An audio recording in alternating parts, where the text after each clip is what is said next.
Bismillahirrahmanirrahim. Alhamdulillahi rabbil alamin. Alhamdulillahilladzi bi ni'matihi tatimmus shalihat. Alhamdulillahilladzi anzalas sakinah fi qulubil mu'minin liyazdadu imanan ma'a imanihim. Asyhadu an la ilaha illallah wa asyhadu anna Muhammadan abduhu wa rasuluh.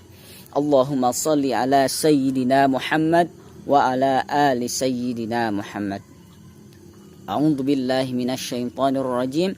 Bismillahirrahmanirrahim. Ya ayyuhalladzina amanu qu anfusakum wa ahlikum nara wa quduhan nas wal hijarah 'alaiha malaikatun ghiladun shidad la ya'sunallaha ma amarahum wa yaf'aluna ma yu'marun. Shadaqallahul azim. Alhamdulillah, segala puji bagi Allah yang mana dengan segala karunia-Nya lah kita bisa berkumpul, kita bisa bertatap maya dalam video ini. Insya Allah saya akan sedikit membahas mengenai tafsir Tarbawi Quran surah At-Tahrim ayat 6, yang mana dalam Quran surat At-Tahrim ini akan saya angkat tema yaitu mengenai lingkungan dalam pendidikan Islam. Sebelum kita membahas ke materi yang pokok, yaitu materi tentang tafsir Quran surat At-Tahrim ayat 6 yang menjelaskan tentang lingkungan dalam pendidikan Islam. Alangkah baiknya kita ketahui dulu apa itu lingkungan dalam pendidikan Islam. Lingkungan adalah seluruh kondisi dan alam sekitar yang mempengaruhi tingkah laku, pertumbuhan, dan perkembangan hidup kita sebagai manusia. Dan lingkungan ini juga mencakup segala aspek yang bersifat fisiologis, bersifat psikologis, maupun bersifat sosial. Adapun pendidikan adalah upaya pembinaan, pembentukan, pengarahan, pencerdasan, pelatihan, yang mana pendidikan ini ditujukan kepada peserta didik agar peserta didik secara aktif mengembangkan potensi dirinya untuk memiliki kekuatan spiritual keagamaan, pengendalian diri, kepribadian, kecerdasan, memiliki akhlak yang mulia, serta keterampilan yang diperlukan oleh diri kita sendiri maupun nanti yang paling penting yaitu diperlukan oleh masyarakat. Adapun di sini pendidikan Islam yang memiliki arti yakni segala usaha untuk memelihara dan mengembangkan fitrah seorang manusia serta sumber daya manusia menuju terbentuknya manusia yang seluruhnya sesuai dengan syariat yang diajarkan oleh Islam. Nah, seperti itu. Jadi kita bisa simpulkan apa sih lingkungan dalam pendidikan Islam itu? Lingkungan dalam pendidikan Islam adalah aspek yang mempengaruhi tingkah laku dan perkembangan hidup manusia yang didasari dengan pembinaan, pembentukan, dan pengarahan yang mengarah kepada pengembangan fitrah manusia supaya terbentuk akhlak yang sesuai dengan syariat Rasulullah Shallallahu Alaihi Wasallam atau yang disyariatkan oleh Allah Subhanahu Wa Taala. Nah, itu pengertian dari lingkungan dalam pendidikan Islam. Adapun macam-macam dari lingkungan pendidikan Islam, ada beberapa poin yang akan saya sampaikan. Poin pertama yaitu lingkungan keluarga. Kenapa harus lingkungan keluarga? Karena lingkungan keluarga adalah pendidikan pertama untuk seorang anaknya. Apabila lingkungan keluarganya baik, maka anak kita, keturunan-keturunan kita akan terbawa menjadi baik pula. Dan sebaliknya, apabila di lingkungan keluarga kita saja udah tidak baik, seperti kacau, segala banyak masalah, nah mungkin gak bakal jauh lagi, maka akhlak atau karakter anak kita atau keturunan kita pun akan seperti itu. Maka dari itu lingkungan keluarga ini sangat penting, makanya ada di poin pertama, karena lingkungan keluarga sangat dekat, sangat sering, bahkan setiap hari kita berada di lingkungan itu. Bahkan saya pernah mendengar ada suatu peribahasa, apabila kita bergaul dengan seorang pandai besi, maka kita akan terbawa bau asap atau percikan besi-besi tersebut. Dan apabila kita bergaul dengan seorang tukang minyak wangi, maka kita akan terbawa atau tertular wangi tersebut. Maka dari itu lingkungan keluarga pun harus baik, supaya segala keturunan kita, anak-anak kita, keluarga kita pun mempunyai pribadi atau akhlak yang baik. Nah, yang poin kedua yaitu sekolah atau madrasah. Karena sekolah atau madrasah itu adalah pendidikan kedua setelah pendidikan keluarga. Karena di sekolah kita bisa diajarkan mengenai ilmu-ilmu atau referensi mengenai segala aspek dalam kehidupan, supaya kita melaksanakan atau kita hidup tuh terarah seperti itu. Karena mempunyai pemahaman terhadap gimana sih cara kita hidup tuh. Contohnya aja seperti ini. Misalkan kita tuh pengen tahu bagaimana karakter hewan. Gimana kita mau tahu karakter hewan kalau kita tidak tahu ilmunya? Nah, seperti itu. Supaya kita bisa tahu karakter hewan, yaitu kita mencari dulu ilmu-ilmu yang berkaitan dengan hewan tersebut, supaya kita bisa lebih aman atau lebih tahu mengetahui. Misalkan karakter kuda itu, kalau misalkan di depan nih, kalau kita nggak tahu karakternya, di depan kuda bisa gigit, di belakang kuda bisa menendang. Kalaupun di atas kuda, kalaupun kita tidak tahu ilmunya, kita bisa dilempar oleh kuda tersebut. Maka dari itu lingkungan sekolah atau madrasah itu penting, yaitu pendidikan kedua setelah pendidikan lingkungan keluarga. Karena di lingkungan sekolah atau madrasah ini mencakup aspek ilmu pengetahuan, supaya kita bisa banyak referensi mengenai kehidupan yang sedang kita jalani di dunia ini. Nah, di poin ketiga yaitu ada poin yaitu masjid. Masjid, kenapa harus masjid katanya? Karena masjid itu adalah tempat terbaik. Bahkan kita juga tahu masjid itu adalah rumah Allah Subhanahu wa taala, yang mana di masjid ini kita melakukan kegiatan-kegiatan yang baik gitu. Kegiatan yang menghidupkan sunnah-sunnah dalam Islam, menghidupkan sunnah-sunnah Rasulullah SAW, menghidupkan setiap apa yang Allah perintahkan. Nah, seperti itu. Itu di poin ketiga. Adapun di poin keempat yaitu di masyarakat. Nah, di masyarakat ini adalah pelengkap dari poin pertama sampai poin ketiga tadi. Selain lingkungan keluarga, lingkungan sekolah atau madrasah, lingkungan masjid, tidak kalah pentingnya lingkungan masyarakat juga. Kita harus memiliki lingkungan masyarakat yang baik, supaya kita punya teman, kita ada jemaah.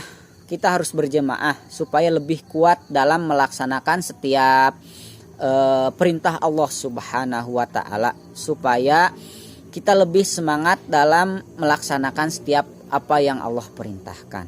Nah, yang terakhir ini ada yaitu alam sekitar.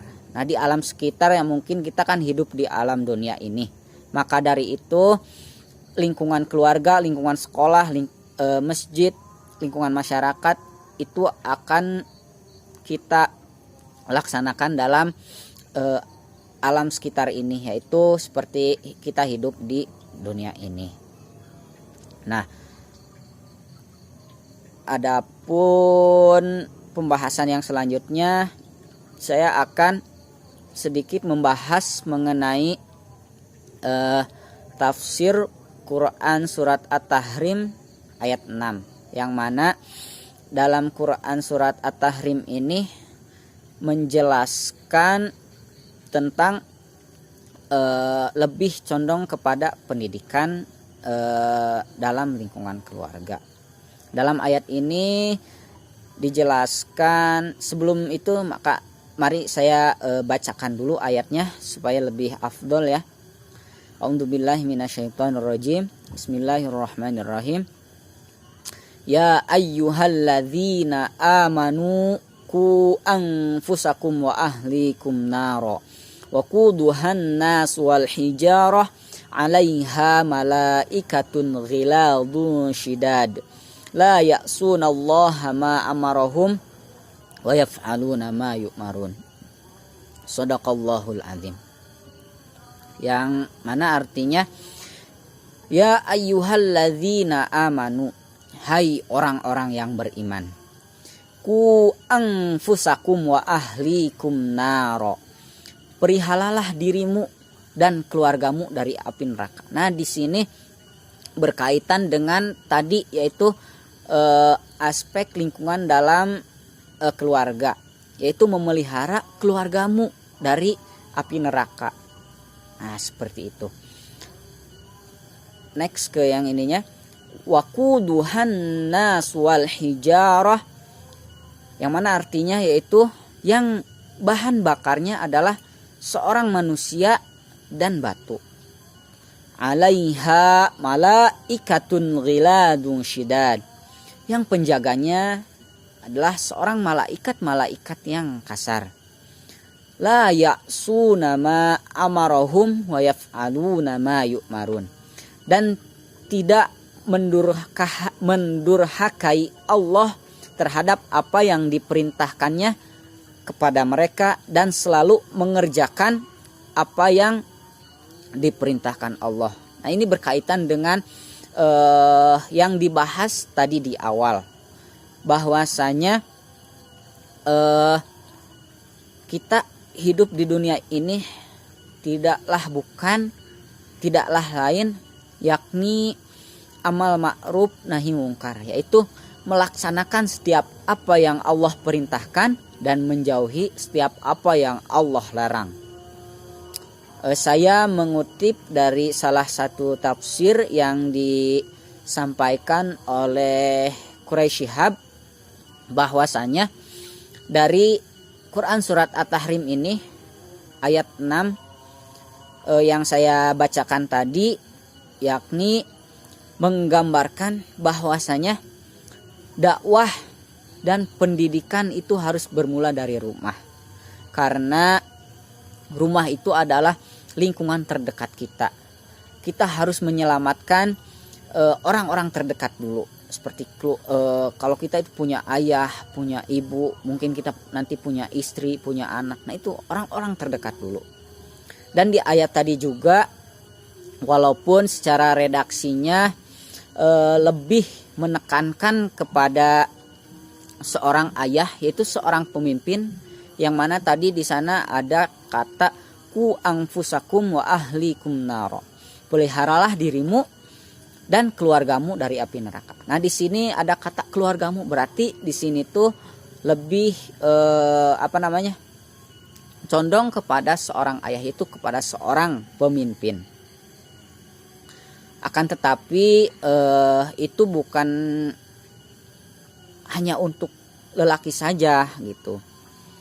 Supaya kita bisa tercapai apa yang diinginkan dalam lingkungan keluarga kita menjadi lingkungan keluarga yang baik, maka dari itu seorang istri, seorang ibu ataupun seorang anak juga harus bisa bekerja sama dalam melaksanakan tujuan tersebut.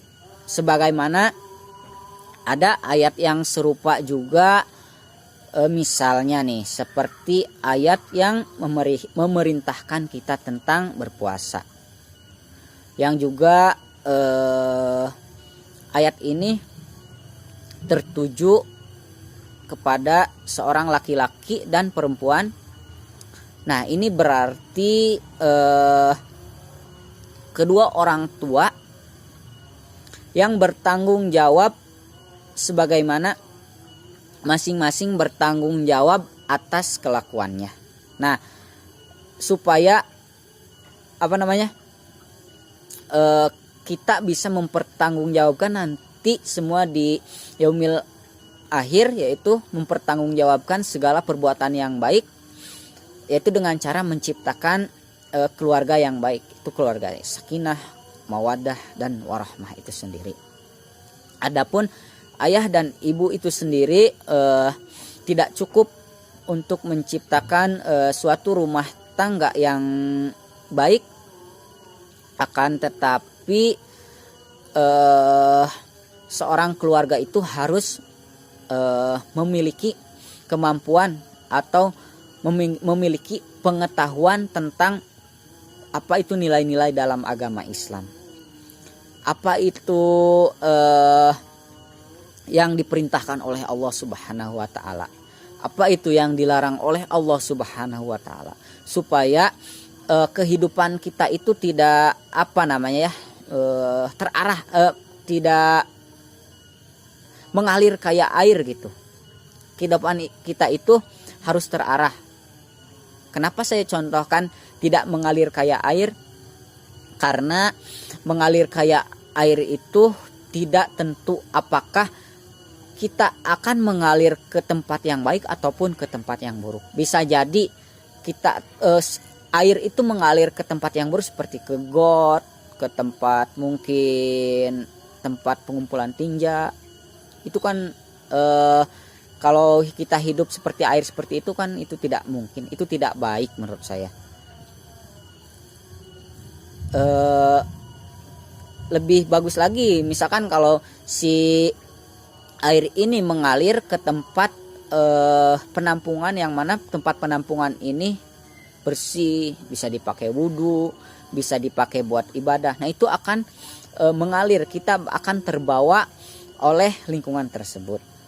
Nah, mungkin sedikit itu tafsir yang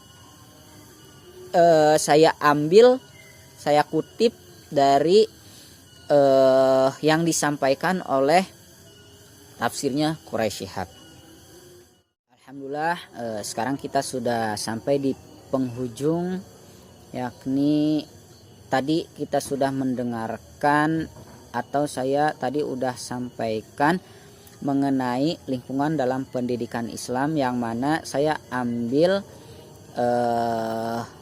tadi di tafsir Quran surah At-Tahrim ayat 6 yang menjelaskan lingkungan dalam pendidikan Islam yang ada di poin pertama, yaitu lingkungan dalam keluarga. Alhamdulillah ya, tidak terasa poin demi poin, kata demi kata sudah saya sampaikan. Mohon maaf apabila banyak salah kata, yang benarnya itu dari Allah Subhanahu wa taala. Segala kesalahan itu adalah murni dari saya. Sekian yang bisa saya sampaikan. Kita tutup dengan ucapan hamdalah dan doa kifaratul majlis. Subhanakallahumma wa bihamdika asyhadu an la ilaha illa anta astaghfiruka wa atubu ilaik. Walhamdulillahi rabbil alamin. Wassalamualaikum warahmatullahi wabarakatuh.